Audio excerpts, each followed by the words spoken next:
Il est ressuscité. La mort n'a pas pu le garder.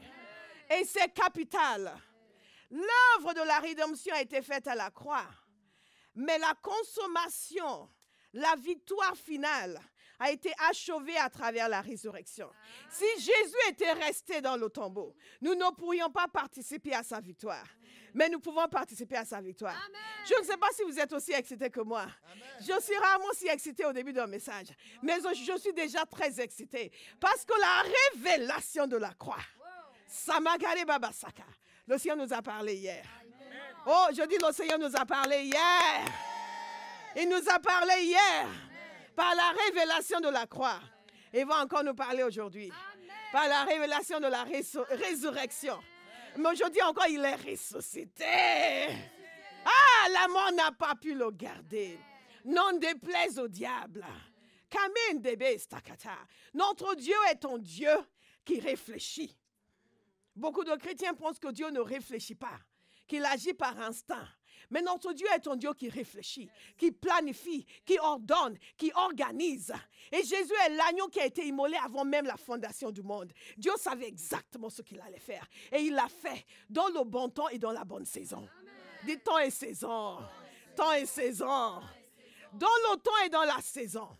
Quand les temps se sont accomplis, il est venu sur terre. Et au moment fixé, il a été crucifié. Et au moment fixé, il a été ressuscité. Et au moment fixé, l'Église est née. Et nous sommes sauvés. Ah, je suis sauvé. Je ne sais pas pour vous, mais je suis sauvé. Je suis sauvé. Je suis sauvé. Quand Dieu m'a donné la révélation du salut, j'étais déjà né de nouveau. Mais quelque chose est venu sur moi. Et j'ai commencé à crier. J'habitais dans un studio. Mais donc, je suis allée prier dans ma salle de bain parce que j'avais un visiteur. Ne dites pas, il y a des gens, je ne peux pas prier. On peut toujours prier. Alléluia. Et si vous n'avez pas de salle de bain, priez devant eux. Ils n'ont qu'à se joindre à vous, sinon ils vont aller se promener. Et j'étais en train de prier. Et j'ai commencé à prier. Et une révélation est venue. Et j'ai commencé à crier, je suis sauvé. I'm saved. I'm saved. Est-ce qu'il y a quelqu'un qui est sauvé ici ce matin? Hey, I'm saved. Regardez avec moi dans Matthieu chapitre 28. La parole de Dieu est tellement bonne. Elle est riche. Et elle nous vivifie. Nous avons eu un témoignage puissant hier de la Lituanienne. Les passages que je vous ai demandé de méditer, comment elle les a médités. Et ça a été un secours extraordinaire pour elle. Dans tout ce qu'elle avait à faire dans cette journée. Tout ce dont nous avons besoin est dans la parole de Dieu. Et il parle à son peuple. Il vous parle ce matin. Alléluia. La parole de Dieu nous dit dans Matthieu 28, après le sabbat, à l'aube du premier jour de la semaine, Marie de Magdala et l'autre Marie allèrent voir le sépulcre. Et voici, il y eut un grand tremblement de terre, car un ange du Seigneur descendit du ciel, vint rouler la pierre et s'assit dessus. Son aspect était comme l'éclair et son vêtement blanc comme la neige. Les gardes tremblèrent de peur et devinrent comme morts. Mais l'ange prit la parole et dit aux femmes, pour vous, ne craignez pas. Dites, pour moi, je ne crains pas. Pour les autres, je ne sais pas, mais moi, je ne crains pas. Parce que j'ai une relation avec Dieu. Amen. Les gardes tremblaient, mais les femmes n'avaient pas à craindre. Gloire à Dieu. Il y a toujours différents types de personnes sur la terre. Décidez dans quel camp vous êtes. De ceux qui tremblent ou de ceux qui ne craignent rien. Alléluia. Mélange pour la parole et dites aux femmes, pour vous ne craignez pas, car je sais que vous cherchez Jésus qui a été crucifié. Il n'est point ici. Dites, il n'est point ici. Il n'est point ici. Je ne sais pas si des paroles plus heureuses aient été dites de toute l'éternité. Il n'est point ici. Il n'est point ici. Je devrais faire un message sur il n'est point ici. Alléluia. Parce qu'il y a beaucoup de choses que vous cherchez. Hein? Il n'est point ici. Zéma, il est ressuscité. Comme il l'avait dit. Vous avez vu? Comme il l'avait dit. Comme il l'avait dit. Venez, voyez le lieu où il était couché et allez promptement dire à ses disciples qu'il est ressuscité des morts. Aïe! Des porteurs de bonnes nouvelles. Et voici, vous précède en Galilée. C'est là que vous le verrez. Voici, je vous l'ai dit. Elle s'éloignait promptement du sépulcre, avec crainte et avec une grande joie. Et elle courut porter la nouvelle aux disciples. Et voici, Jésus vint à leur rencontre et dit, je vous salue. Elle s'approchait pour saisir ses pieds et elle l'adorait. Alors Jésus leur dit, ne craignez pas, allez dire à mes frères de se rendre en Galilée, c'est là qu'ils me verront. Pendant qu'elles étaient en chemin, quelques hommes de la garde entraient dans la ville et annonçaient aux principaux sacrificateurs tout ce qui était arrivé. Ceux-ci, après s'être assemblés avec les anciens et avoir tenu conseil, donnèrent aux soldats une forte somme d'argent en disant, dites, ces disciples sont venus de nuit le dérober pendant que nous dormions. Et si le gouverneur l'apprend, nous l'apaiserons et nous vous tirerons de peine. Les soldats prirent l'argent et suivirent les instructions qui leur furent données. Et ce bruit s'est répandu parmi les Juifs jusqu'à ce jour. Que le nom du Seigneur soit glorifié. Que le nom du Seigneur soit glorifié. Nous avons en condensé de l'histoire de la résurrection. Je dis en condensé parce qu'il y a d'autres détails. Et quand nous lisons les évangiles, nous voyons chaque évangéliste met l'accent sur un détail particulier. Et ce que nous comprenons en regardant les 4 évangiles de la résurrection de Jésus, c'est que les premières personnes à le voir, c'était les femmes. Et c'est une des choses que l'on avance comme une des preuves irréfutables de la résurrection de Jésus quand on connaît la société de l'époque, que si les disciples devaient fabriquer l'histoire de la résurrection, la dernière personne qu'ils auraient mise comme l'ayant vu, c'était des femmes. Parce qu'à l'époque, le témoignage d'une femme n'était pas du tout acceptable. Si vous voulez être crédible, ne dites surtout pas qu'une femme était impliquée. Et le fait qu'ils aient noté très clairement que c'était les femmes qui l'ont vu en premier, c'est une des preuves qu'ils n'ont pas menti. Alléluia. S'ils voulaient concocter une histoire, ils auraient dessiné quelque chose de très agréable. Ils auraient dit que c'était Pierre qui l'avait vu, ensuite que c'était Jean qui l'avait vu, ensuite ils auraient même dit que Simon, Joseph d'Arimathée, qui était un homme conséquent, l'avait aussi vu, et ainsi de suite. Ils auraient mis des gens dont on ne pouvait pas douter. Alléluia. Et donc, nous voyons que c'était les femmes qui l'ont vu pour la première fois. Il y a eu différents épisodes. À un moment donné, Marie était, avant de le voir, elle était partie dire aux disciples qu'ils ne voyaient pas, ils ne savaient pas où était le Seigneur. Quelqu'un l'avait pris, ils ne savaient pas ce qui était arrivé. Pourquoi vous sachiez, ça c'est encore une des preuves de la résurrection, que ces gens n'étaient pas des gens qui s'attendaient à ce qu'ils soient ressuscités, en dépit du fait qu'ils les avaient prévenus. Ils ne s'y attendaient pas. Ils ne s'y attendaient pas. Et donc, Pierre et Jean ont couru pour y aller. Ils n'ont rien vu, ils sont repartis. Ils étaient perplexes, totalement perplexes. Ensuite, quand Marie l'a vu, les femmes l'ont vu, ils ont annoncé aux disciples qu'ils l'ont vu. Et la parole de Dieu nous dit qu'ils ne les ont pas crus. Ils n'ont pas cru. Ils n'ont pas cru que les femmes disaient vrai. Jésus a apparu à Cléopas et son ami sur le chemin d'Emmaüs. Il a discuté avec eux. Et ils ne l'avaient pas reconnu. Et ils disaient, mais vous ne savez pas ce qui s'est passé ici? Après, ils ont annoncé le fait que les femmes ont dit qu'elles l'ont vu, mais quand même, ils n'avaient pas cru. Ils n'étaient pas prédisposés à croire à la résurrection de Jésus. Donc, si vous rencontrez des gens qui ne sont pas prédisposés à croire à la résurrection de Jésus, dites-leur, ce n'est pas grave, les apôtres aussi étaient comme toi. Mais de la même manière qu'ils étaient convaincus, tu seras aussi convaincu. Amen. Alléluia. Il nous a convaincus. Gloire à Dieu. Il m'a convaincu. Je ne sais pas pour vous, mais moi, je suis convaincu. Je suis convaincu de la résurrection de Jésus. Et quand finalement il est apparu aux disciples, il est apparu aux 11, Thomas était absent. Il s'est arrangé pour ne pas être là au bon moment. Et ce qui est extraordinaire, pourquoi vous voyez à quel point ils étaient incrédules. Et que pour falsifier une histoire comme la résurrection, ils n'auraient pas pu imaginer que quiconque allait les croire, parce qu'eux-mêmes n'y croyaient pas. Alléluia. Et quand finalement Thomas est arrivé, il lui dit, on a vu le Seigneur. Oui, c'est ça. Non, déjà, il n'avait pas cru les femmes. Ensuite, il n'a même pas cru les 11. Maintenant, il faut que je mette mon doigt là. Si je ne mets pas mon doigt là, non, je ne vais pas croire. Waouh, il y a des gens encore comme ça aujourd'hui. Oui, mais si Dieu me guérit, je vais croire. Dieu les guérit, oui, mais bon, c'est peut-être l'autosuggestion. Okay, oui, mais j'ai encore un problème. Si tu pries et ça marche, je vais croire. Vous priez, ça marche. Oui, mais je ne sais pas. Non, mais c'est mon cousin.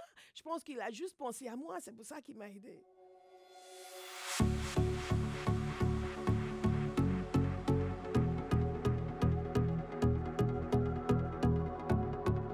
God is good.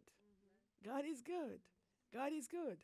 Et finalement, Jésus est apparu à un moment où Thomas lui-même était là. Et là, il a dit, il a eu la révélation de la divinité du Christ. Mon Seigneur et mon Dieu. Et il a cru. Mais ce qui est intéressant, c'est que la parole de Dieu est vraiment met beaucoup d'accent sur les témoignages. Et quand nous parlons de la résurrection, une des choses qui est très claire, c'est qu'il y avait des témoins de sa résurrection. L'apôtre Pierre, par exemple, parlait du fait qu'ils étaient témoins de sa majesté. Nous ne racontons pas des fables habilement conçues, nous étions témoins de sa majesté. Et Jésus leur a dit, vous serez mes témoins. Alléluia. L'apôtre Paul aussi a parlé des témoins. En Corinthiens chapitre 15, il parle de témoins. Et il parle aussi du fait que il est apparu à Pierre et il nous a donné une information qui est capitale, qui est aussi une des preuves de la résurrection de Jésus, c'est qu'il est apparu à Jacques. Vous savez qui est Jacques? Son frère. Son frère, le fils de sa mère, qui ne l'avait pas suivi de son vivant. Rappelez-vous, à un moment donné, sa mère et ses frères sont venus le chercher. Petit, il abuse. On va venir le chercher, qu'il rentre à la maison. C'est quoi ces histoires? Alors, arrêtez de pleurer si les gens ne reconnaissent pas qui vous êtes. Et là où Dieu vous emmène, parce que même Jésus, ils ont eu du mal. Mais Jacques, son frère, qui était un juif de grande catégorie, si j'ose dire, il s'est converti. Pourquoi vous commencez à considérer que votre frère comme le Messie? C'est que Dieu vous a parlé. Et l'apôtre Paul nous a permis de comprendre la conversion de Jacques, parce que quand nous retrouvons Jacques, il est le responsable de l'église de Jérusalem. Alléluia. Et c'est l'apôtre Paul qui nous a donné un aperçu pour dire qu'il est apparu à Jacques. Et il dit finalement, il est apparu à moi aussi comme un avorton. L'apôtre Paul aussi l'a vu. Et autre chose qui est importante, il a dit qu'il est apparu à plus de 500 frères à la fois. 500 personnes ne peuvent pas avoir une hallucination collective. 500 personnes à la fois. Et en disant, certains sont encore vivants. Oui, c'est moi maintenant. Mais à l'époque où il a écrit. Et ce qui est intéressant, c'est qu'il dit, je vous communique ce qui m'a été transmis. En d'autres termes, je ne l'ai pas inventé, je ne l'ai pas concordé.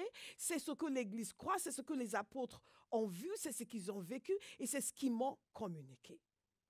Christ est mort pour nos péchés, selon les Écritures. Il a été enseveli. Il est ressuscité le 3e jour, selon les Écritures. Alléluia. Et c'est vraiment extraordinaire, nous avons des raisons de nous réjouir. Parce que quand nous comprenons ce qu'il a fait à la croix, maintenant nous voyons qu'il est ressuscité, nous comprenons qu'il y a un héritage magnifique qui est le nôtre. Donc nous savons ceci aussi, que tout a été prévu. Et je ne peux pas m'empêcher de revenir sur les temps et les saisons. Comme nous avons vu hier, je vous relis certains passages que je vous ai lus hier dans Marc 8 au verset 31. Dites ressusciter.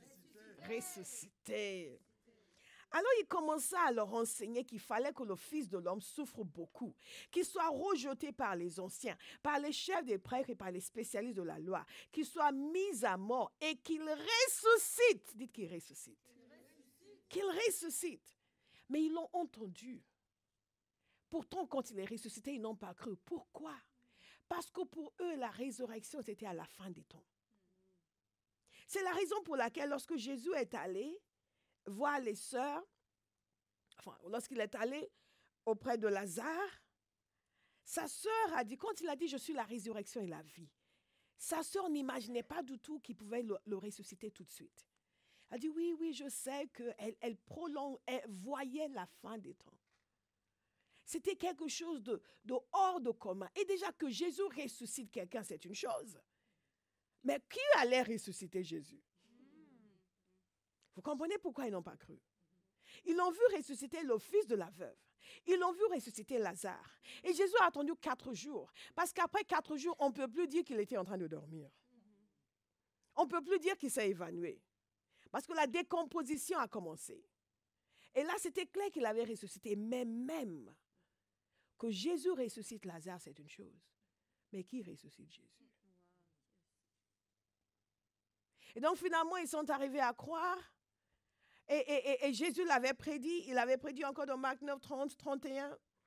Il dit, ils partiront et le Fils de l'homme sera livré entre les mains des hommes, ils le feront mourir et 3 jours après avoir été mis à mort, il ressuscitera. Il ressuscitera. Et donc nous voyons à quel point ce que Jésus a fait est extraordinaire. Et ce que Jésus fait encore aujourd'hui est extraordinaire. Moi, je veux entendre quelqu'un dire extraordinaire. Non, dites-le comme si vous le croyez. Extraordinaire. Extraordinaire. Ce qu'il a fait est extraordinaire. Ce qu'il fait encore aujourd'hui est extraordinaire. Donc, il est mort, il est ressuscité. Et nous voyons toutes ces différentes preuves, des gens qui se sont convertis, le tombeau qui était ouvert. Personne n'a jamais pu expliquer pourquoi le tombeau était vide. Mais est-ce que vous savez que c'est extraordinaire que des gens qui ont vu l'acte surnaturel qui s'est produit sont allés voir les chefs et ils leur ont dit voilà ce qui s'est passé. Et les chefs ont décidé de ne pas croire. Alléluia. Et il y a une dureté de cœur qui fait en sorte qu'on peut être confronté à la vérité et refuser de la suivre. Et vous allez rencontrer des gens comme cela. Confronté à la vérité et décider, non, nous allons te payer. En plus, ils ont mis ces gardes exprès parce qu'ils ne le croyaient pas. Ils disaient, oui, on se souvient, eux se souvenaient, les disciples ne se souvenaient pas, qu'il avait dit qu'il allait ressusciter. Donc, on va poster des gardes pour éviter que ses disciples ne viennent voler son corps. Mais quand les gardes qu'ils ont postés sont venus leur dire il s'est passé quelque chose de surnaturel, ils se sont dit, quoi? Ah non, il ne faut pas que quiconque le sache. Certains auraient fait, oh mon Dieu, on a crucifié un innocent. Qu'est-ce qu'on a fait? Dieu pardonne-nous. Eux, c'est, on va vous payer. Ne dites rien à personne. La perfidie du cœur de l'homme. C'est inimaginable. Inimaginable. Vraiment inimaginable. Inimaginable. Et donc, le tombeau est resté vide. Et tous les gens qui disent, oui, la résurrection, ce n'est pas pour dire, qu'est-ce qui s'est passé? Ce tombeau vide. Et la parole, nous avons fait une animation. Et dans cette animation, la résurrection, 4 raisons de quoi? Plusieurs animations. Et dans une de ces animations, une des choses que nous avons dit, c'est que la résurrection de Jésus n'a pas été prêchée d'abord en Afrique. Elle n'a pas été prêchée d'abord en Chine. Elle a été prêchée au même endroit où il a été crucifié. Et parmi les gens qui étaient là, il y avait parmi eux des gens qui disaient « Crucifiez-le » Parce que Pierre leur a dit « Vous avez crucifié » après la guérison de paralytiques. Quand il leur dit « Mais qu'est-ce qui se passe ?»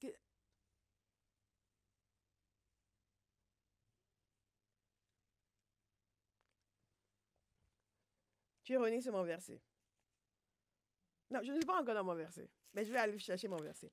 Et il se dit, mais qu'est-ce qui se passe? Il dit, c'est celui que vous avez crucifié. Donc, certainement, ils y étaient. Vous me suivez? Ils y étaient, du moins certains d'entre eux y étaient. Ils ont participé. Mais c'est devant eux que la résurrection a été annoncée. Ça n'a pas été annoncé dans un coin où les gens ne savaient pas ce qui se passait. C'est devant eux. Et personne n'a pu dire, ce n'est pas vrai. Personne n'a pu dire, on sait où vous avez caché le corps. On a envoyé les gens pour enquêter. On vous a suivi, on a vu. Personne ne pouvait dire que ça ne s'est pas passé. Vous savez, il y a des années de cela.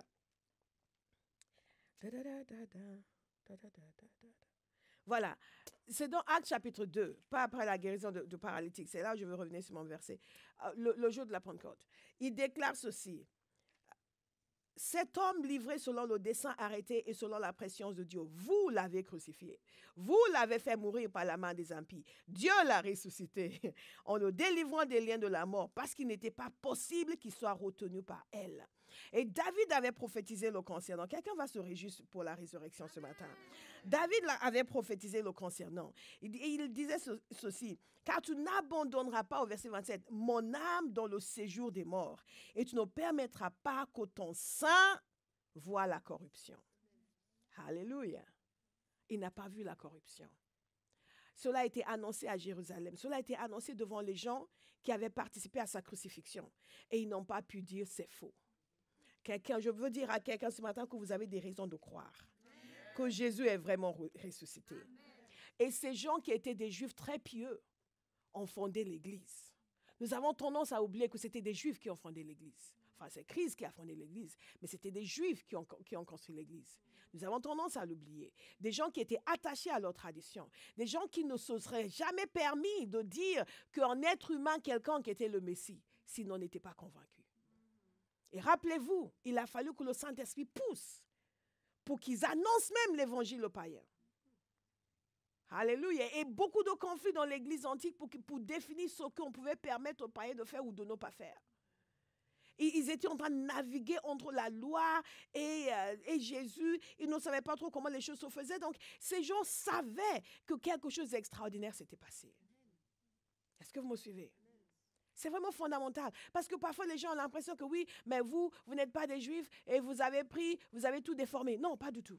L'Église a été fondée par des Juifs qui connaissaient la loi, qui connaissaient les Écritures et qui ont compris par ce qu'ils ont vécu et par les Écritures que Jésus était le Messie.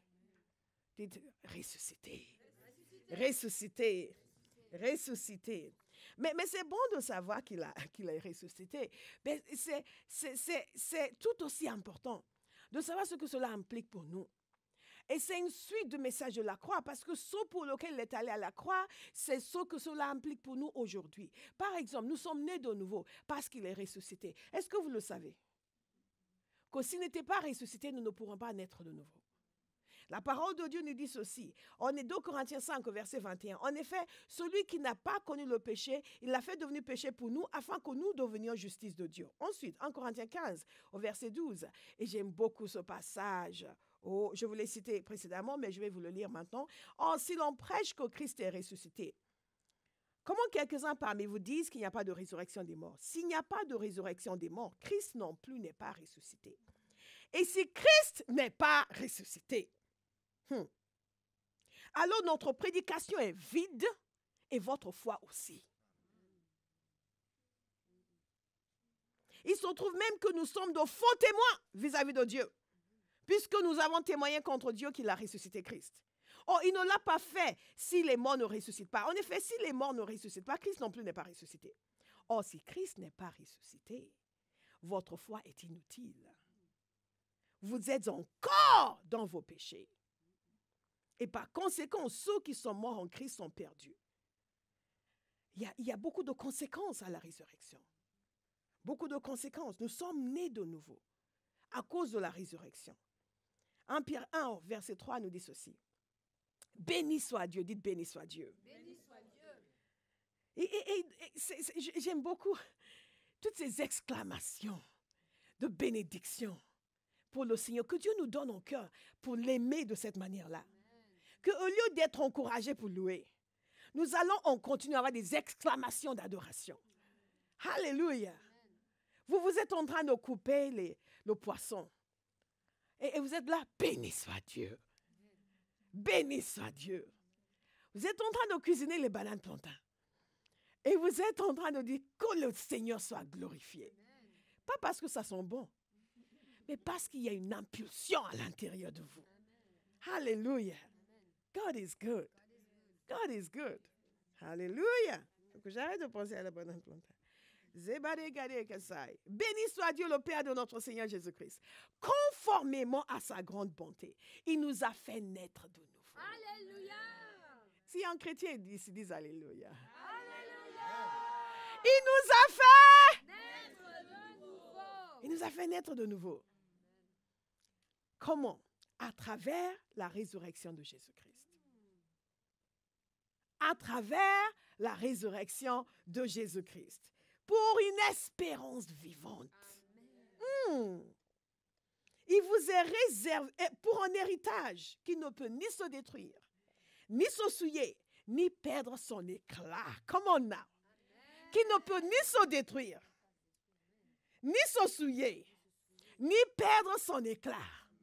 Ça, c'est mon héritage. Ni se détruire, ni se souiller, ni perdre son éclat. Il y a un chrétien qui va commencer à marcher la tête haute. Parce qu'il a un héritage qui ne peut ni se détruire, ni se souiller, ni perdre son éclat. chez Magaré. Quand Dieu donne, il donne. Et ce que Dieu donne est bon. Je prie que quelqu'un ait la révélation de l'héritage qui est le nôtre à travers la nouvelle naissance. Les gloires terrestres et célestes qui nous sont réservées. Parce qu'il y a trop de chrétiens qui ont honte d'être chrétiens. Oui, toi aussi tu fais partie de ces évangéliques. Oh non, moi je vais à l'église de temps en temps. God punish the devil. Je le chante sur les toits. Je suis né de Dieu. Né de nouveau. Ah!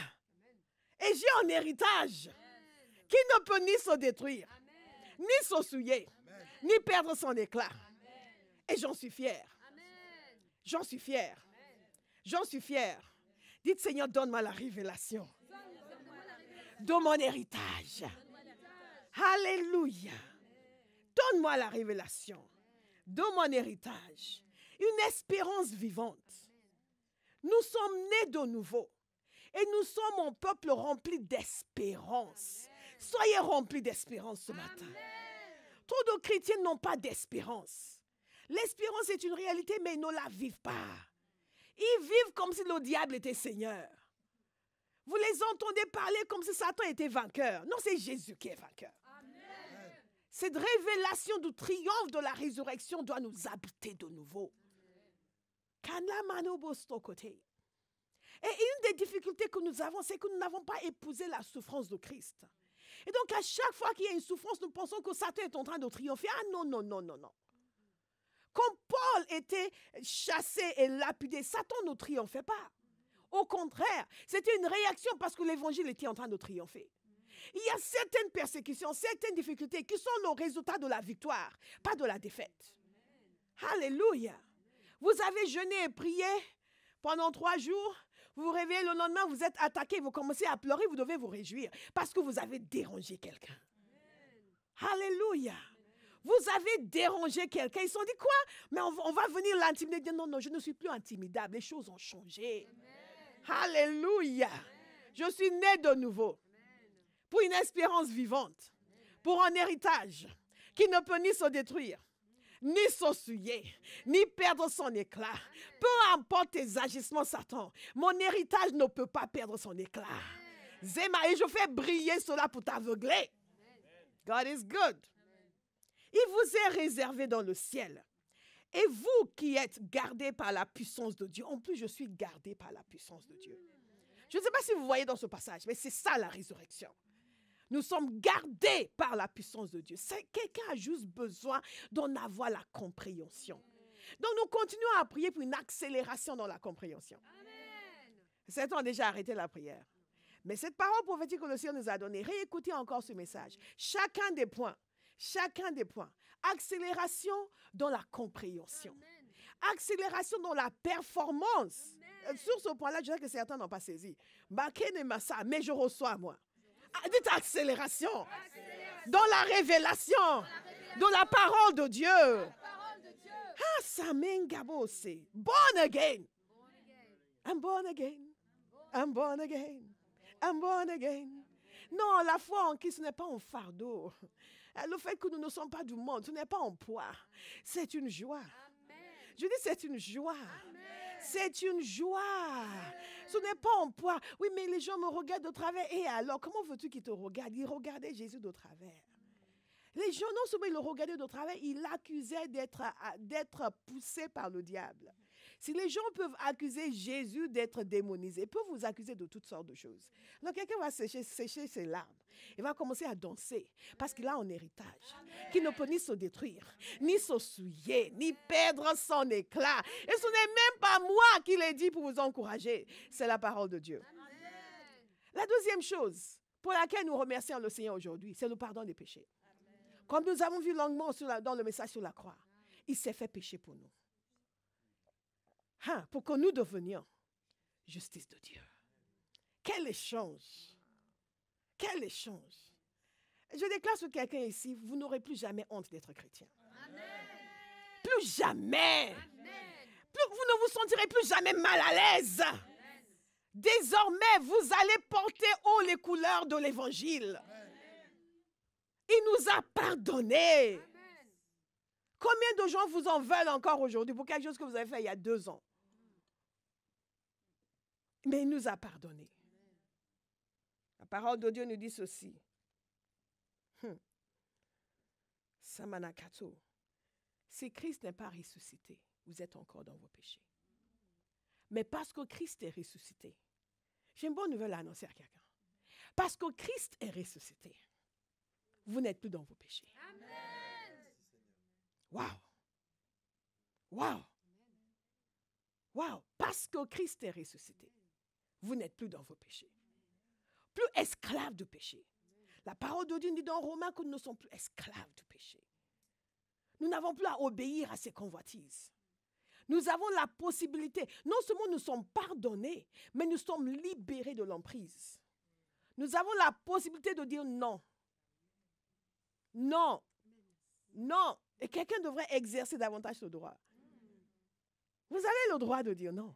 Ben oui, mais je ne sais pas, je ne sais pas quand j'ai fait ça, je ne sais même pas ce qui m'a pris. Non, c'est la chair qui t'a pris. Fallait juste dire non. Quelqu'un va dire? Non.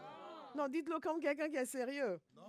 Non! C'est un joli mot face au diable et face au péché. Et un mot que vous devez utiliser en continu. Non, non, non, non, non, non, non. Oui, mais je ne sais pas ce qui m'a appris. Je sais. Tu n'as pas appris à dire non. Il a brisé la puissance du péché. Il est mort à cause de nos péchés et il est ressuscité pour notre justification.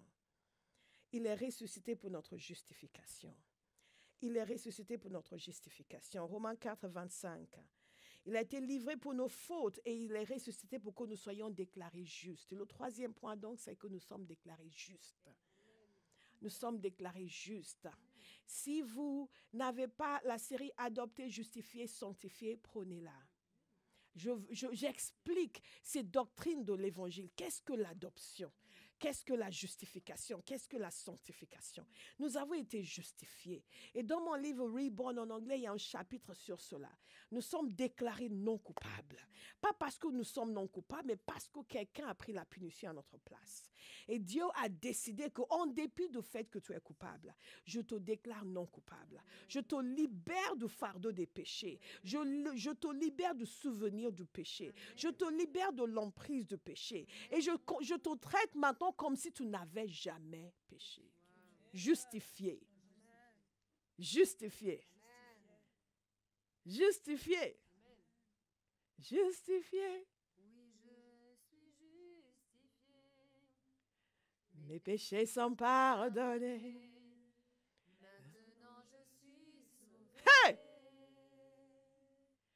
Délivré Oui, je suis délivré. Chantez-le comme si c'était votre cas. par le sang de l'agneau. Par le sang, Il m'a il m'a régénéré. régénéré. Oh! Il n'y a plus de condamnation. Oh, wow! Plus de condamnation. Ha! Jésus-Christ a payé ma rançon. Oh! Il n'y a plus de condamnation. Ouh! Plus de condamnation. Je suis libéré, racheté. Il n'y a plus de condamnation. Il m'a justifié. Il m'a déclaré non coupable. Satan ne peut pas m'amener le souvenir de ce que j'ai fait à l'époque, à Lagos, quand j'arpentais les boîtes de nuit. C'est fini, je suis justifié. Ha! Il ne peut même plus venir me condamner par le fait que quand j'étais à la fac, j'étais l'ennemi juré des chrétiens. Et que je lisais la Bible pour les accuser. Il ne peut même plus m'attaquer avec le souvenir de toutes les réunions que j'ai faites avec elle où je le descendais systématiquement. Parce que maintenant, je suis justifié. Hey! Justifié. Justifié.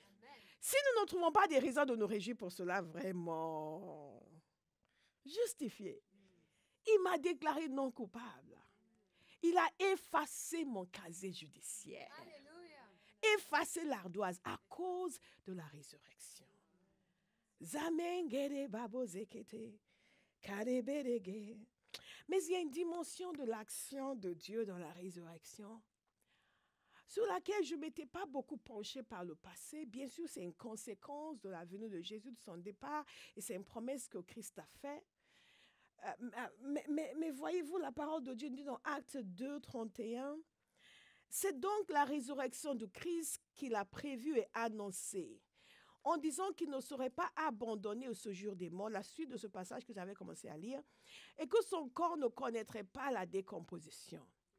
C'est ce Jésus que Dieu a ressuscité. Nous en sommes témoins. Qu'est-ce qui s'est passé à cause de sa résurrection? Élevé à la droite de Dieu, il a reçu le Saint-Esprit qui avait été promis et il l'a déversé, comme vous le voyez et l'entendez. La venue du Saint-Esprit est la conséquence de la résurrection. Sans la résurrection, le Saint-Esprit ne serait pas venu. Mais il est ressuscité, il est monté, assis à la droite du Père. Il a reçu la capacité maintenant de déverser le Saint-Esprit sur nous parce qu'il est ressuscité. C'est extraordinaire parce que lui, le Saint-Esprit était sur lui et il agissait et ses disciples ont pu bénéficier de la puissance du Saint-Esprit par le biais de Jésus. Mais quand Jésus est parti, mais sans Jésus, nous n'aurions pas pu. Rappelez-vous que dans l'Ancien Testament, et nous allons avoir la conférence Esprit à la Pentecôte, invitez déjà vos amis, conférence Esprit, nous allons nous attarder sur la personne du Saint-Esprit, sur l'œuvre du Saint-Esprit. Et nous allons être remplis de nouveau. Et nous allons être renouvelés dans notre intelligence de nouveau. Nous allons entrer dans une autre dimension spirituelle. Zamekaka de révélation de Dieu le Saint-Esprit. Alléluia. Alléluia. Donc, ils fonctionnaient sous l'autorité de Jésus. Le Saint-Esprit agissait avec eux. Mais le Saint-Esprit n'aurait pas, la venue du Saint-Esprit, comme cela s'est passé, n'aurait pas été possible si Jésus n'était pas ressuscité. Dites ressuscité. Ressuscité. Ressuscité. Quelle gloire nous vivons à cause de la résurrection. Le fait qu'il n'a pas subi la corruption. Quelle catastrophe ça aurait été si le Fils de Dieu s'était fait homme et était décédé. On ne peut même pas le concevoir. On ne peut même pas le concevoir. La Compagnie Théophile met à votre disposition, pour vous et votre Église, un outil d'évangélisation unique et efficace, le DVD « Qu'est-ce que l'Évangile ?» Partagé en 4 vidéos, le message de l'Évangile, l'histoire, la promesse, la personne, la puissance. Prix 3 € le DVD, offre spéciale 15 € les 10 DVD, offre valable jusqu'à fin mai 2016.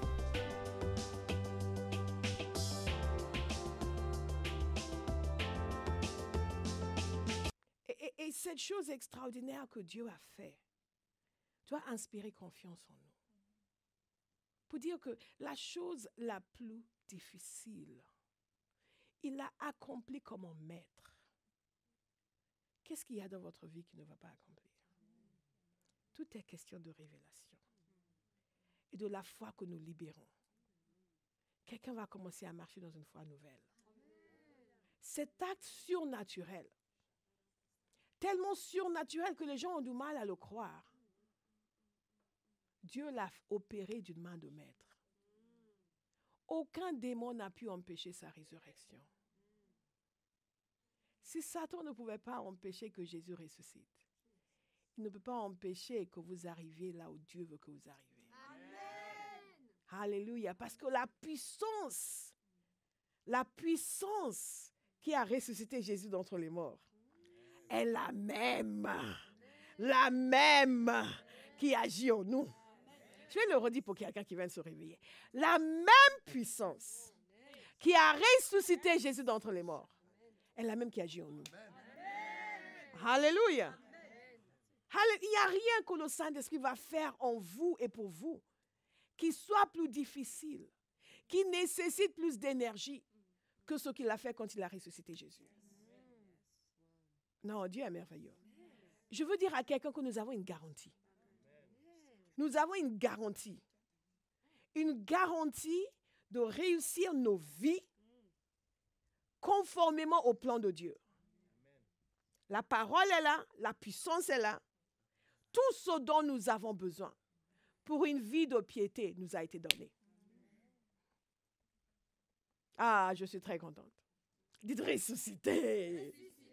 Il y a quelque chose que Dieu a fait à la résurrection, que beaucoup de chrétiens ignorent, c'est qu'il nous a sauvés de la colère.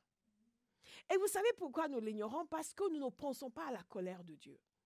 Mais la parole de Dieu est claire sur le fait que la colère de Dieu est une réalité.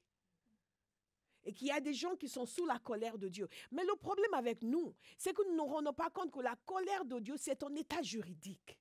Ce n'est pas une émotion. Ce n'est pas la fureur. Parce que quand nous sommes en colère, nous cassons tout. Nous cassons tout et tout le monde. Mais la colère de Dieu n'est pas... Dieu déteste. La colère de Dieu n'est pas la haine. Vous me suivez? Nous avons du mal à réconcilier l'amour de Dieu et la colère de Dieu. Non, mais Dieu n'est pas... Dieu est en colère. Il y a une colère de Dieu, ce qu'on appelle en anglais the wrath of God. Une colère de Dieu contre l'impiété. Mais l'amour de Dieu pour les pécheurs. Mais celui qui ne se repent pas va devoir subir la colère de Dieu et les conséquences. Et la parole de Dieu nous montre que par la résurrection, nous sommes sauvés de la colère. Si nous comprenons davantage cela, nous serions plus reconnaissants. On dit, oui, mais je suis né de oui. Mais bon, oui, mais ça c'est vrai, je suis converti. Mais bon, j'ai des problèmes. Heureusement que tu es converti, parce que les problèmes que tu aurais eu après. Je vais vous lire un passage. Prenez note pour méditer après.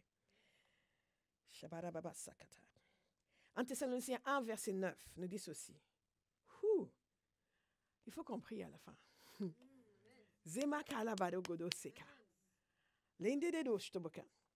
De fait, on raconte à notre sujet quel accueil nous avons eu auprès de vous. L'apôtre Paul écrit à l'église de Thessalonique, et cette église est une église bénie de Dieu. Parce que Paul est arrivé à Thessalonique pour prêcher l'évangile et il n'est même pas resté longtemps. Mais très vite, ils ont eu le cœur ouvert pour recevoir. Et il y a quelques personnes qui ont donné leur vie au Seigneur, mais la persécution aussi est arrivée très vite. Donc, il a dû partir. Vous savez, certains d'entre nous sommes convertis depuis des années. Mais si un jour nous devions perdre nos appuis spirituels, c'est fini. Quand on va nous retrouver, on sera en boîte de nuit. N'est-ce pas? Combien de gens changent de ville ou changent de pays et changent de religion? Vous les retrouvez, ils sont devenus hédonistes. Vous les retrouvez, ils sont devenus, oui, mais moi, je suis plutôt bouddhiste. Comme un jeune que j'avais rencontré dans le métro, on l'évangélisait. Non, mais je suis plutôt bouddhiste. Alors, quand je commence à lui poser des questions sur le bouddhisme, il ne savait rien sur le bouddhisme. C'est juste un peu à la mode de dire qu'on est plutôt bouddhiste. Et certains d'entre nous, nous devenons plutôt autre chose. Juste parce que nous changeons d'atmosphère spirituelle. Mais ces Thessaloniciens avaient reçu l'évangile et avaient même vécu des souffrances, mais sont restés fidèles à Christ. Et Paul n'a pas pu retourner les voir rapidement. À un moment donné, il a dû envoyer Timothée pour les voir et Timothée est revenu avec de bonnes nouvelles. Lisez les 2 épîtres aux Thessaloniciens. Revenu avec de bonnes nouvelles. Et ici, il leur parle et il dit... On raconte à notre sujet quel accueil nous avons eu auprès de vous et comment vous vous êtes détournés vers Dieu en abandonnant les idoles pour servir le Dieu vivant et vrai, pour attendre du ciel son Fils qu'il a ressuscité, Jésus, celui qui nous délivre de la colère à venir. Je veux que quelqu'un sache qu'il y a une colère à venir. Parfois, vous lisez ici et là un livre écrit par un chrétien qui a décidé qu'il n'y a pas de colère à venir. Et que finalement, l'enfer n'existe pas. Le lac de feu, ça n'existe pas. Et qu'en fait, Dieu est tellement miséricordieux que tous vont passer de toute façon. Mais cela donc amène la question de savoir pourquoi la croix, pourquoi la résurrection. si ce n'était pas nécessaire. Parce que comme nous avons vu longuement dans l'enseignement sur la croix, ce n'était pas une partie de plaisir. Jésus n'était pas allé au Baléares. Il faudra qu'on change d'île. Non. Il est venu sur terre, il s'est humilié. Il a vécu une souffrance inouïe et inimaginable. Et ce ne serait pas nécessaire. Non, comme je dis toujours, il n'était pas maso et le Père n'est pas sadique. Pour lui infliger cela, alors que non, ce n'est pas nécessaire. Il n'y a pas de colère à venir. Il y a une colère à venir. Nous devons garder cela à l'esprit. Non seulement pour que nous soyons reconnaissants, mais pour que nous soyons de véritables évangélistes. La parole de Dieu nous dit d'arracher les gens, de les arracher.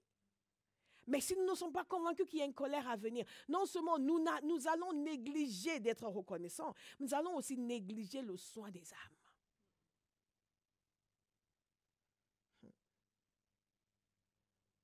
Romains 5 nous dit ceci au verset 10, en effet, si nous avons été réconciliés avec Dieu grâce à la mort de son Fils, lorsque nous étions ses ennemis. Qu'est-ce que cela veut dire? Que ceux qui ne sont pas réconciliés avec lui à travers Jésus sont ses ennemis. Je vais redire ce passage parce que nous avons créé en Dieu Père Noël.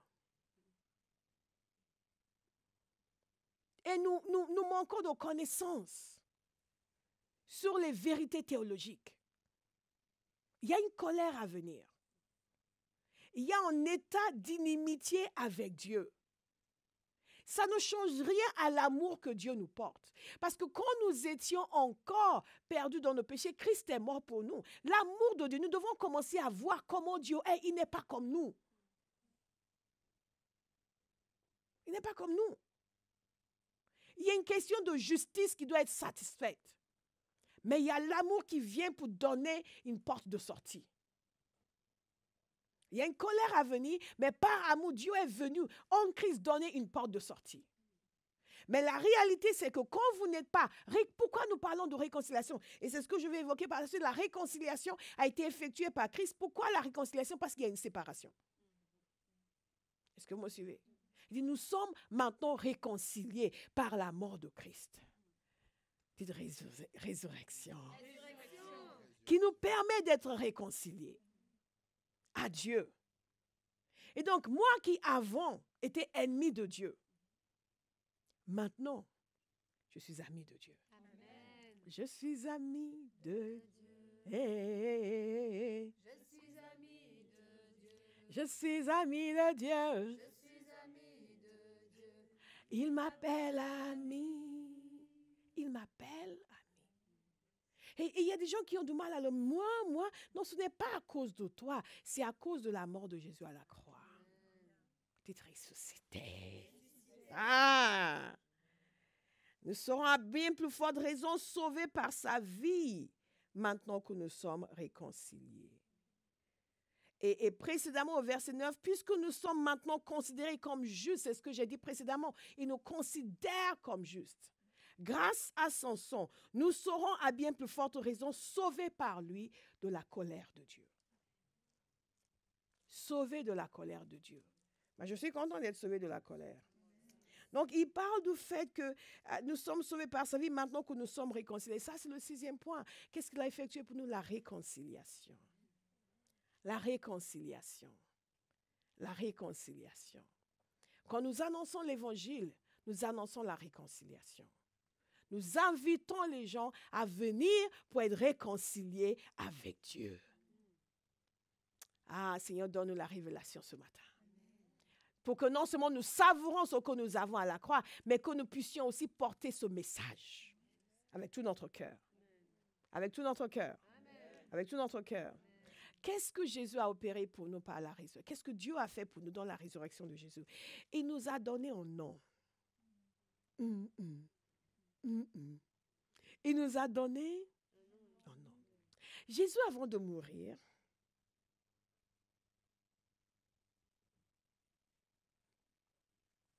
nous avait fait comprendre que nous allions faire des choses extraordinaires.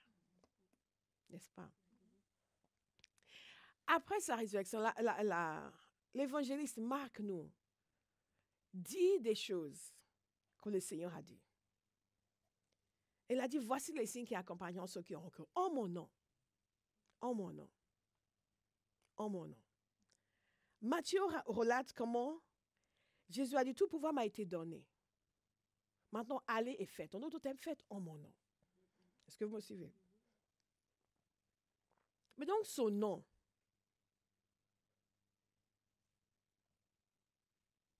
Son nom, cette représentation qui nous est donnée, d'où vient ce nom? Ce nom est rendu, et rappelez-vous aussi les fils de Séva qui avaient commencé à chasser les démons au nom de Jésus que Paul prêche.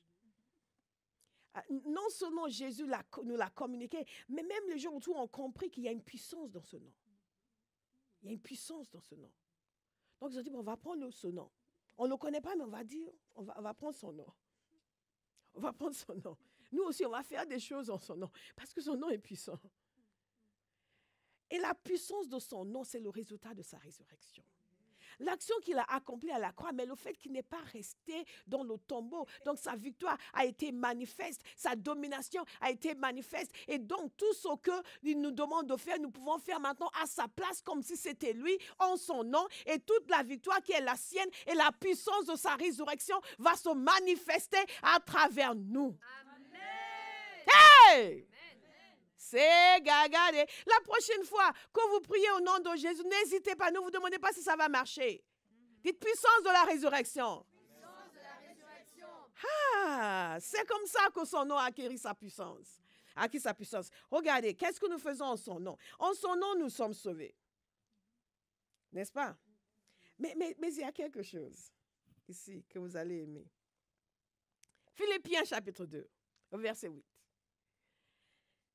Il s'est humilié lui-même en faisant preuve d'obéissance jusqu'à la mort, même la mort sur la croix. C'est aussi pourquoi Dieu l'a élevé à la plus haute place et lui a donné le nom qui est au-dessus de... Afin qu'au nom de Jésus, chacun plie le genou. Afin qu'au nom de Jésus, chacun plie le genou. Il a gagné. Il y a quelque chose qu'il a fait, qui a permis à ce que le Père puisse l'élever et maintenant déclarer que son nom va dominer sur tous les noms. Parce qu'il est allé à la croix, parce qu'il a vaincu le diable, parce qu'il a livré publiquement au spectacle, il a été enseveli et il est sorti victorieux de ce tombeau. Par conséquent, son nom maintenant domine sur tous les noms. Et un enfant de Dieu doit le comprendre. Ne dites pas à Satan, quitte-moi au nom de Jésus en hésitant. En vous demandant si vraiment il va partir. Il ne peut que partir. La seule chose qui le fait rester, c'est votre hésitation. C'est la seule chose qui le fait rester, c'est votre hésitation. Mais quand vous allez saisir, quand Jésus a gagné ce nom, il a fait quelque chose pour l'obtenir. Si ce n'était pas le cas, ça aurait juste été décrété comme ça. Mais il y a quelque chose. Et à cause de ce qu'il a fait, il a été élevé. Il a reçu le nom qui est au-dessus de tous les noms. J'aime beaucoup sa traduction. Il dit ceci, afin qu'au nom de Jésus, chacun plie le genou. On comprend très bien. Parce que la version seconde dit tout genou fléchisse et toute langue confesse. Mais il dit que chacun, plie le genou. Chacun plie le genou. Sur la terre et sous la terre. Alléluia. Que ce soit les esprits marins ou les esprits terrestres. Où qu'ils soient. Quelle situation qu'elle soit. Toute situation contraire à la parole de Dieu doit plier le genou. Amen. Toute manifestation contraire à la volonté de Dieu doit plier le genou. Chacun plie le genou. Tout individu qui doit plier le genou. Je reçois la révélation du nom de Jésus. Par son nom, toute chose est assujettie. La parole de Dieu nous dit qu'il est assis dans les lieux célestes à la droite du Père, au-dessus de toute principauté, de toute puissance, de tout nom qui peut se nommer. Au-dessus Nous devons nous pencher de nouveau sur le nom de Jésus. Sur l'autorité qui est dans le nom de Jésus, la puissance qui est dans le nom de Jésus. Par sa résurrection, sa victoire a été confirmée. J'imagine la tête de Satan quand il l'a vu. Ah, qu'est-ce qui se passe ici? Si les princes de ce monde avaient su, ils n'auraient pas crucifié le Seigneur de gloire. Ils pensaient que c'était une défaite, mais c'était une victoire. Ah, Shemagarababagasakata. Écoutez, dans Actes chapitre 3, au verset 13, lorsque cet homme a été guéri et les gens commençaient à dire, mais c'est quoi cette histoire? Comment il a été guéri? Mais c'est pas possible. Mais cet homme est paralysé, maintenant il marche. Qu'est-ce que c'est que ça? Ils vont encore s'étonner dans notre génération. Amen. Nous devons prier pour des guérisons dangereuses, des manifestations dangereuses de la puissance de Dieu. Amen. Alléluia. Amen. Effrayantes et terrifiantes. Amen. Alléluia. Amen. Parce qu'ils doivent se dire, mais qu'est-ce que c'est que ça? Qu'est-ce que c'est que ça? Amen. Qu'est-ce que c'est que ça? Ça, c'est la foi que nous avons héritée. Nous n'avons pas hérité une foi de lâche. Non. Nous n'avons pas hérité une foi de peureux. Il ne faut pas trop dire parce qu'ils vont être vexés. Oh, qu'ils se vexent. Tant que Dieu n'est pas vexé.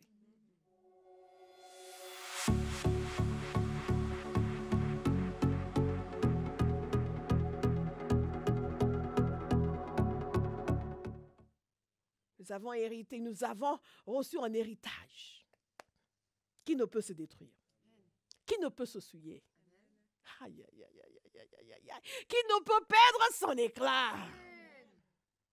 Et nous allons nous comporter comme cela. Au nom de Jésus. Si quelqu'un devait venir vous dire aujourd'hui, oh, votre arrière-grand-oncle que vous n'avez pas connu vous a laissé quelques milliards de dollars, vous allez vous présenter différemment. J'en suis certaine. J'en suis certaine. On va vous voir le dimanche suivant, on saura qu'il vous est arrivé quelque chose. On saura tout de suite, on n'a pas besoin de parler, on saura tout de suite qu'il vous est arrivé quelque chose. Ne serait-ce que par votre dégaine. Et après, si vous êtes quelqu'un qui vraiment est reconnaissant envers le Seigneur, on va vous rouler par terre pour dire merci à Dieu. Mais si vous êtes quelqu'un qui manque d'intelligence, on va vous voir comme ça pendant la louange.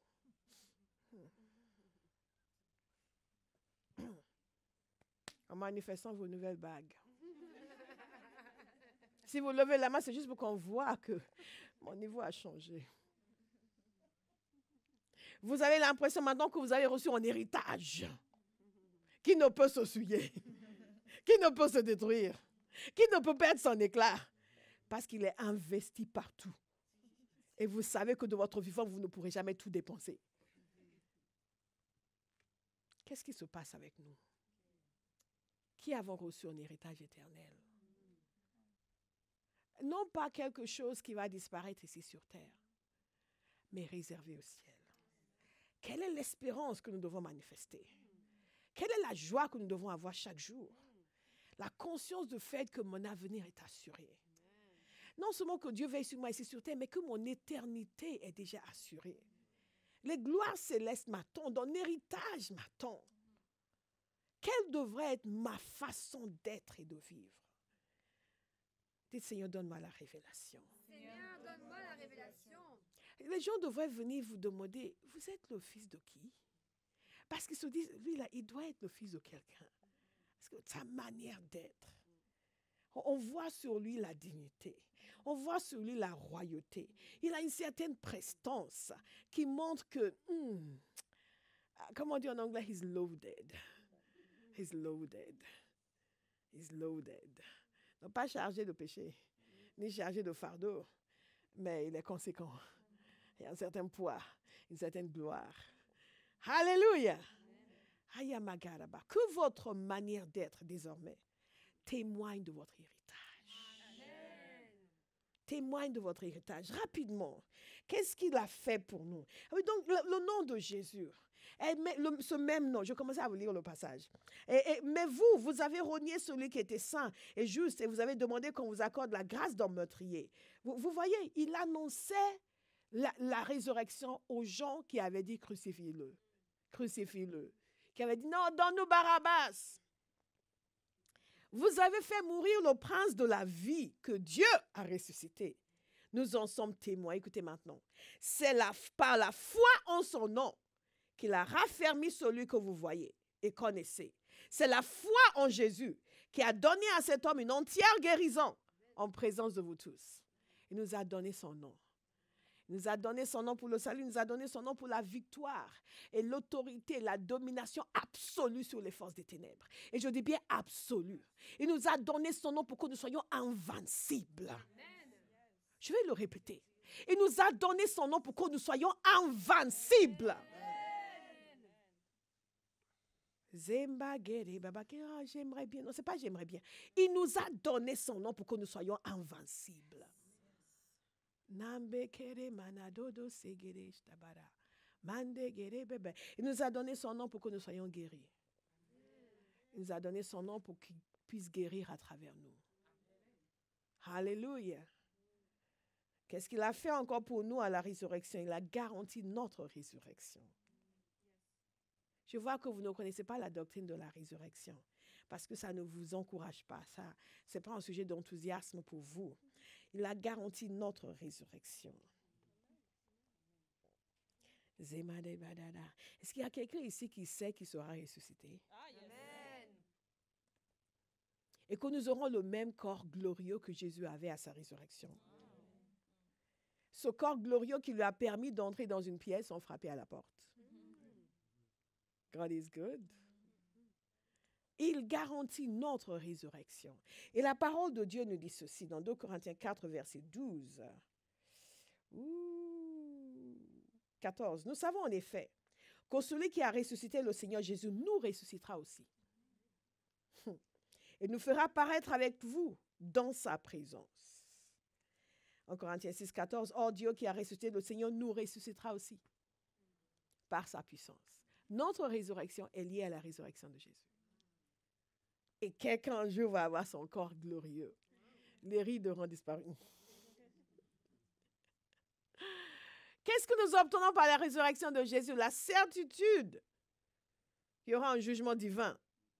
Acte 17, verset 30, sans tenir compte des temps d'ignorance, Dieu annonce maintenant à tous les êtres humains, partout où ils se trouvent, qu'ils doivent changer d'attitude. Parce qu'il a fixé un jour où il jugera le monde avec justice. Par l'homme qu'il a désigné. Il en a donné à tous une preuve certaine en le ressuscitant. Il va juger tous par Jésus. Il a montré la preuve de cela en le ressuscitant. Ma question donc est ceci. Quelle est notre réponse? Est-ce que la résurrection est un fait qui nous réjouit le cœur à cause de tous les bienfaits que nous recevrons? C'est extraordinaire d'être né de nouveau. Amen. Je ne sais pas, ça ne vous réjouit pas le cœur? C'est extraordinaire d'être sauvé, d'être pardonné, d'être déclaré non coupable, justifié. Justifié. Vous imaginez à quel point le diable doit avoir la rage? Que toutes les choses mauvaises qu'il savait sur vous, il ne peut plus rien faire parce que Dieu vous a déclaré non coupable. Amen. La parole de Dieu l'appelle l'accusateur. Il ne veut rien faire d'autre que d'accuser. Il continue encore d'accuser. Et certains se laissent accuser. Vous n'allez plus jamais vous laisser accuser. Amen. Alléluia. Que nous sommes sauvés de la colère. Nous avons reçu le Saint-Esprit. Zambeketa, lededede. Nous sommes réconciliés avec Dieu. Amen. Par sa résurrection. Et tout ça est bon. Mais est-ce que vous savez que Dieu, à chaque fois, nous dit, quand vous lisez les épîtres, Éphésiens, Colossiens, la parole de Dieu va nous expliquer tous les bienfaits que nous avons reçus. Et 3 chapitres après, par conséquent. Dites à quelqu'un par conséquent. Dites à quelqu'un d'autre par conséquent. Par conséquent. À cause de ces multiples grâces. Ta vie doit changer. Vous savez, quand nous disons que ta vie doit changer, pour ça, oui, Dieu va agir en moi, Dieu va me donner, Dieu va me bénir encore, et Dieu va me remplir encore, et Dieu va... Non, moi, je vais décider. Moi, je vais décider d'obéir. Alléluia. Amen. Alléluia. Je suis frappée par quelque chose que Jésus a dit à ses disciples. C'est Jean 20. dans une de ses manifestations à ses disciples, et il leur dit ceci. Je vais le lire.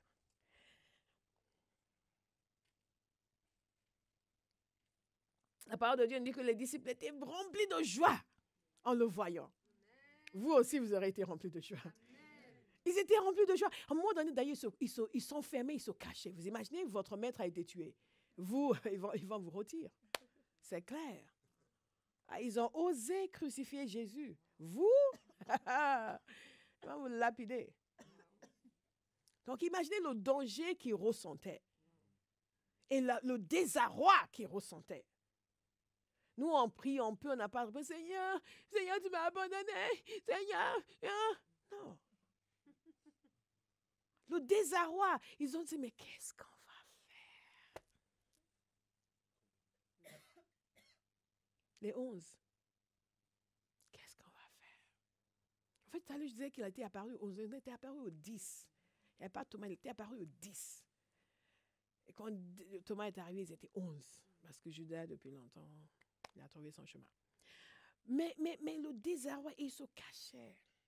Et quand Jésus est arrivé, ils étaient contents. Vous savez que c'est fini, vous pensez, vous vous dites, qu'est-ce qu'on va devenir? Comment on va faire? On va attendre que la fête s'arrête peut-être. Et sous couvert de nous, on va fuir à Jérusalem. Parce que s'ils mettent la main sur nous... Et Jésus est arrivé. La parole dit qu'ils étaient remplis de joie. Remplis de joie. Et ce que j'ai trouvé extraordinaire, c'est que Jésus n'a pas dit, ouais, Kumbaya, on va passer un bon moment ensemble. Non. Tout de suite, il leur a dit, OK, maintenant, voilà ce que vous allez faire. Voilà ce que vous allez faire. Parce que beaucoup de chrétiens n'ont pas compris cela. Nous passons beaucoup de temps dans la louange, dans l'adoration, nous passons de bons moments, nous avons de bonnes réunions et nos vies ne changent pas.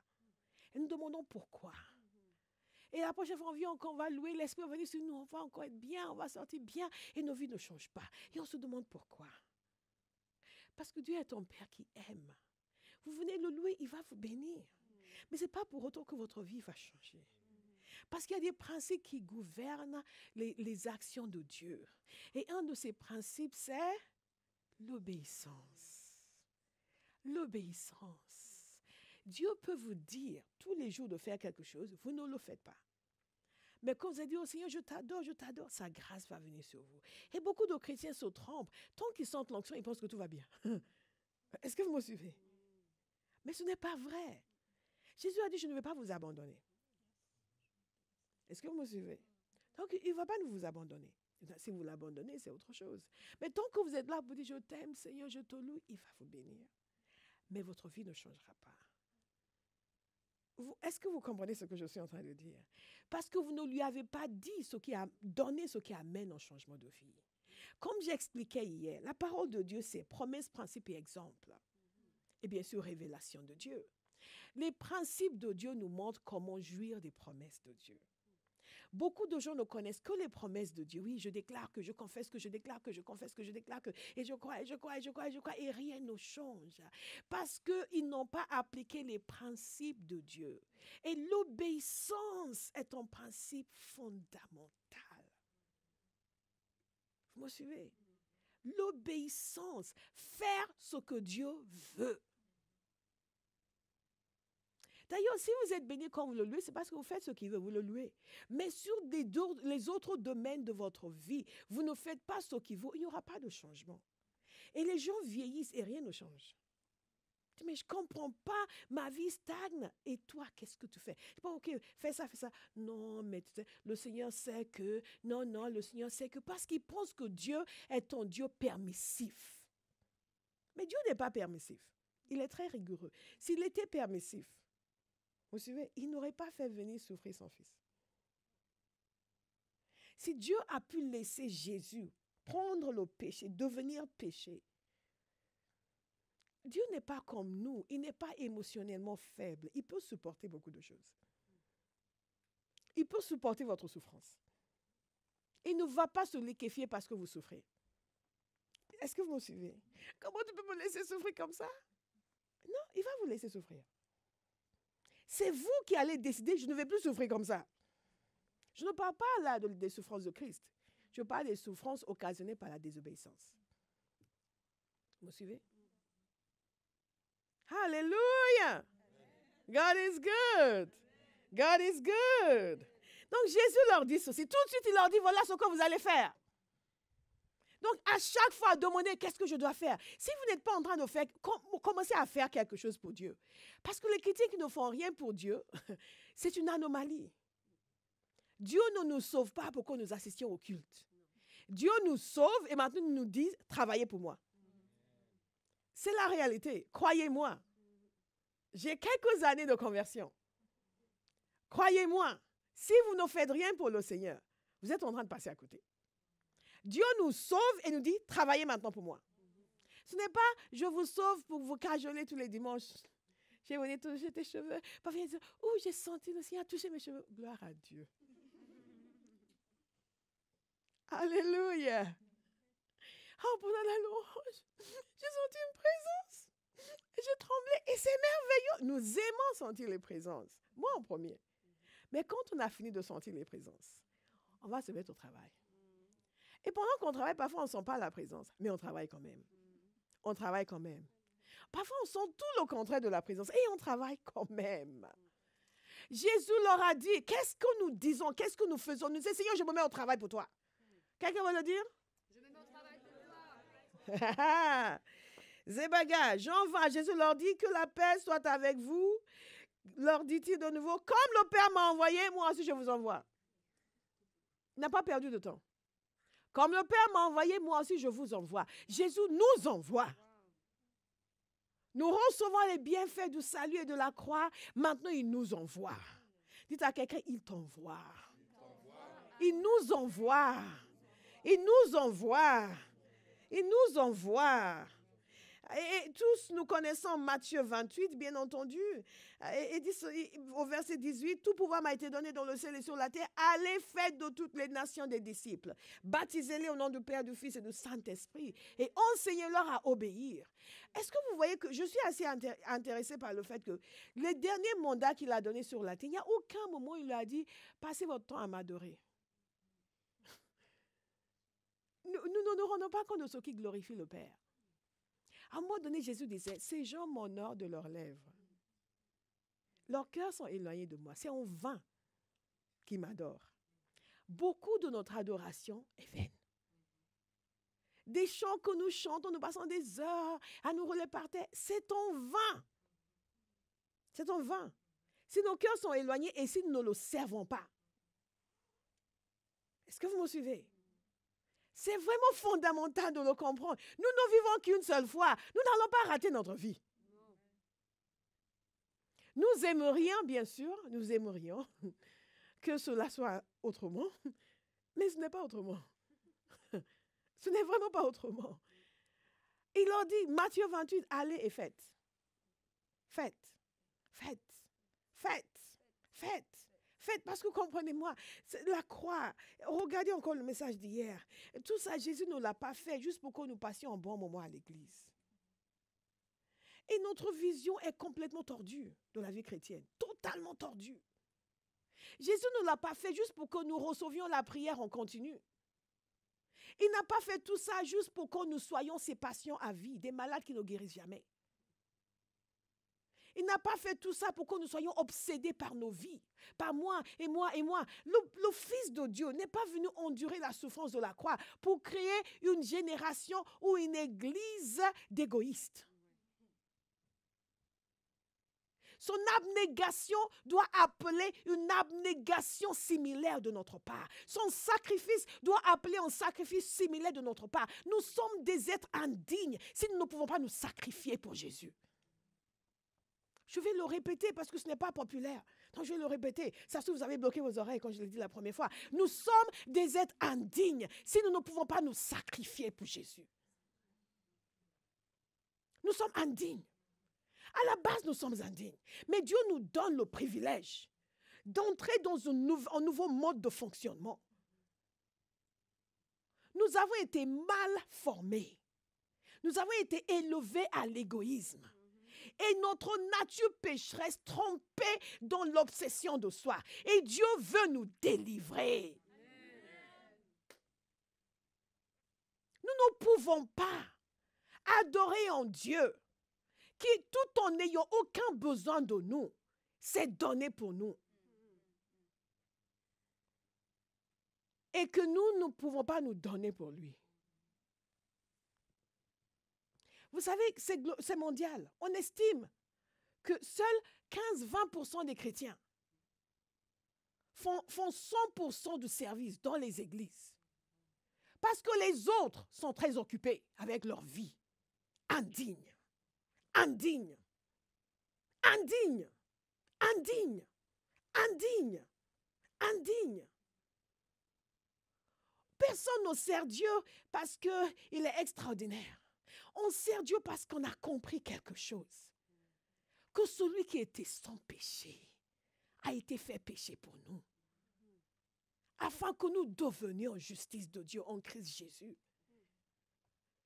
Et que c'est par nous qu'il va agir sur la terre, pas par les anges.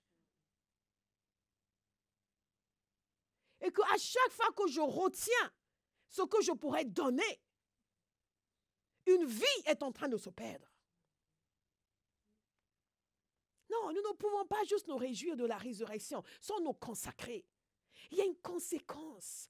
Lorsque Jésus, Jean 21, Jésus les a retrouvés de nouveau. Et j'aime le Seigneur. Il est sur tous les plans. Il a même mangé avec eux. Ils ont partagé le repas. Et il est revenu à la charge. Il a dit, Pierre, est-ce que tu m'aimes? Vous comprenez la conséquence? Si nous aimons le Seigneur, je veux que quelqu'un examine son cœur aujourd'hui. C'est est-ce que j'aime Jésus? Est-ce que je l'aime? Est-ce que je suis reconnaissant pour la croix? Est-ce que je suis reconnaissant? Parce que parfois c'est la révélation qui nous manque, mais parfois c'est la stupidité qui nous mange.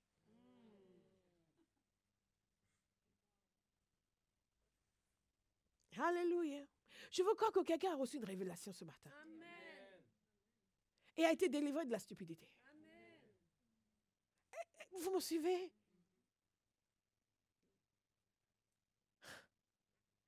Aïe, aïe, aïe, aïe. Ah. Je vais vous lire un passage. Jésus va, il se trouva là au milieu d'eux et il leur dit, ah non, Jean 21 plutôt, Jean 21. Lorsqu'ils eurent mangé, Jésus dit à Simon-Pierre, Simon, fils de Jonas, m'aimes-tu plus que ceux-ci? C'est quand même extraordinaire que Jésus demande à quelqu'un, est-ce que tu m'aimes plus que les autres? Et moi, je dis toujours, Seigneur, je veux t'aimer autant qu'il est possible pour un être humain de t'aimer. Autant qu'il est possible, toute la possibilité d'amour que tu as donné à un être humain vis-à-vis de toi, je veux. Je sais, je fais des prières étranges, mais ça marche. Ça marche. Je vous assure, ça marche. Ça marche. Aucun d'entre nous n'est né merveilleux. Nous le devenons. Et nous sommes en train de devenir merveilleux. Alléluia. Parce que le Saint-Esprit est en nous.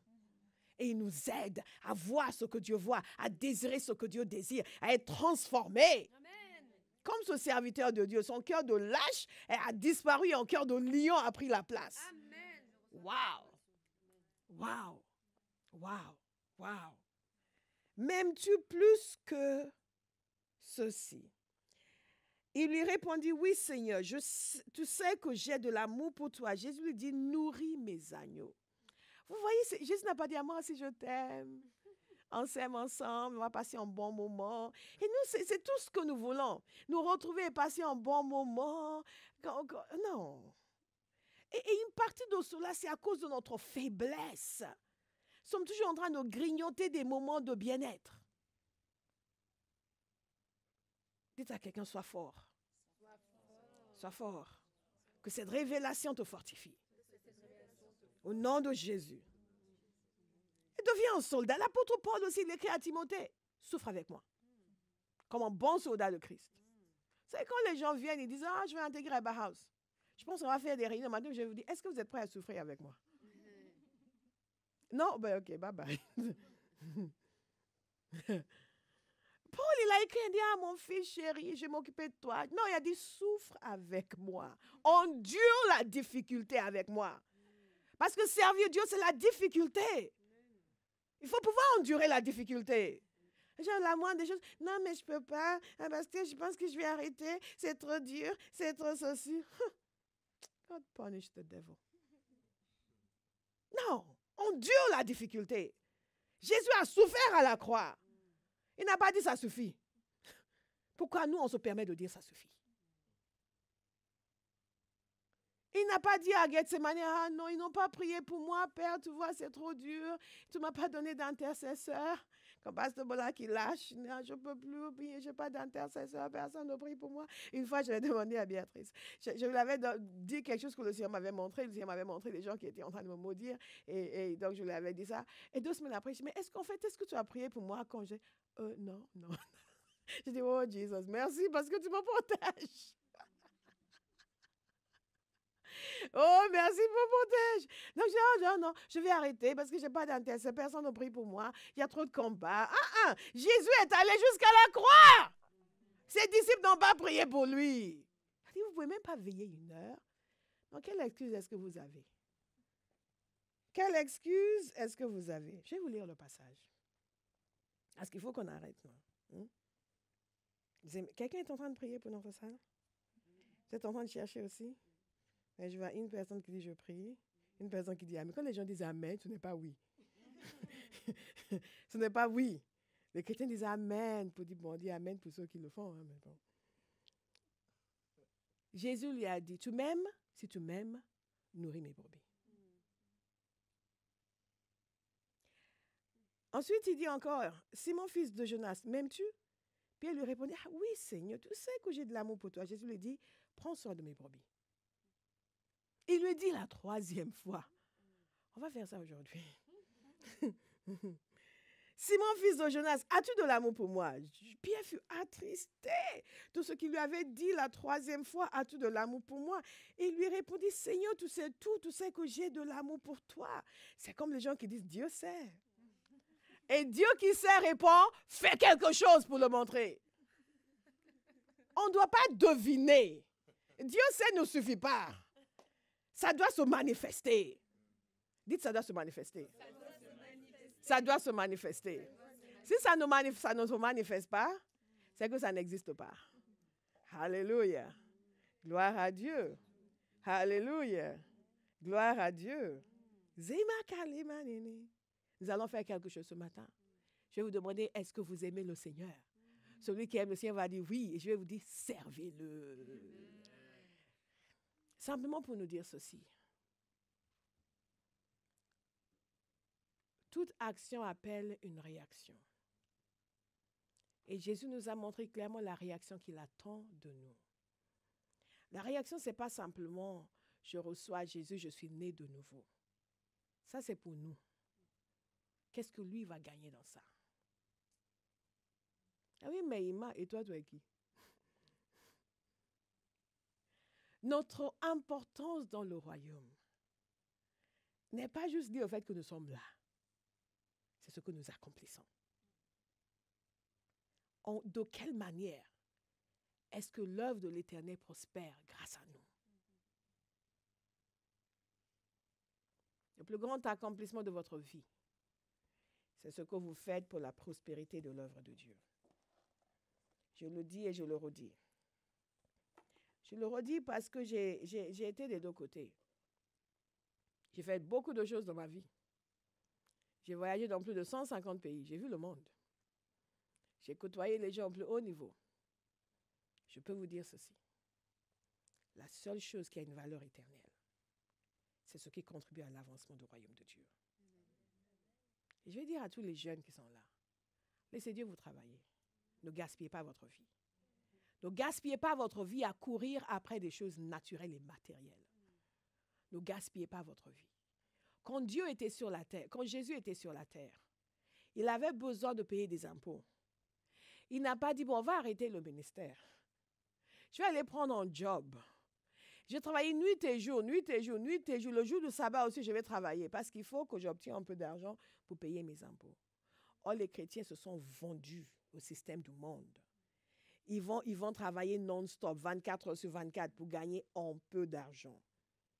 Ah non, ce n'est pas un peu. Hein? Je peux acheter une BM et le jour où elle va arrêter de fonctionner, leur vie entière passe sans utilité pour le royaume de Dieu. Tout en disant, Seigneur, merci parce que tu m'as sauvé, merci parce que tu m'as sauvé. La résurrection nous demande un engagement.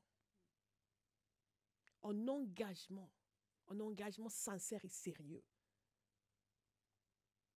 Il n'a pas payé ce prix pour des gens obsédés par le monde. Nous allons nous lever, nous allons prier.